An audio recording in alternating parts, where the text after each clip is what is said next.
Let me take you back to the late 1700s England, a world smaller and more frightening than ours. Imagine being born amid a storm of invisible killers Edward Jenner was. In 1749, in a tiny Gloucestershire village, he arrived in a world where smallpox loomed like a shadow. This wasn't just a bad flu. Smallpox was pure terror fever, blisters, scars for life, and for many, a quick and brutal death. It claimed millions every year. Jenner, as a child, had it too. He survived, but the scars on his skin were nothing compared to the scars he carried watching neighbours and family suffer. It made him wonder, could anyone stop this? As he grew up, Jenner trained as a surgeon and doctor in bustling London, learning from the best minds of his day. But the city didn't keep him. He returned home, his heart set on helping the people he'd grown up with: farmers, labourers, everyday folks.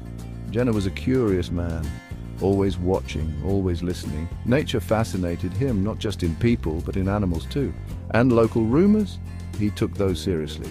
There was one story he heard over and over. Milkmaids, the women who worked with cows, often caught a disease called cowpox. It gave them blisters, maybe a fever, but nothing life-threatening. And here's the kicker. People believed that once a milkmaid had cowpox, she never got smallpox. Jenner paid attention. Was it possible?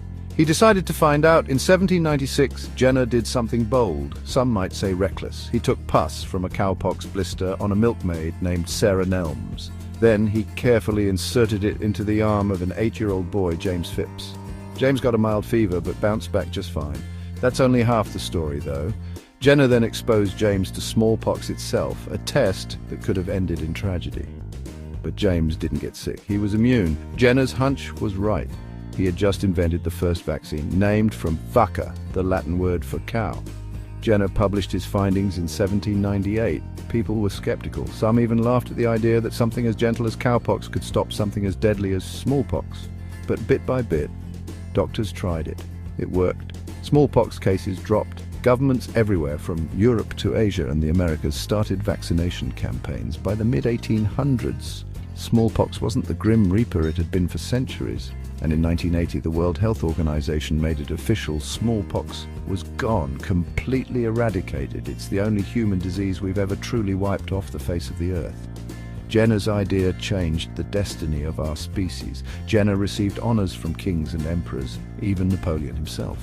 History calls him the father of immunology. His work laid the path for the vaccines that followed polio, measles, even COVID-19. By some counts, Jenner saved more lives than anyone else in history.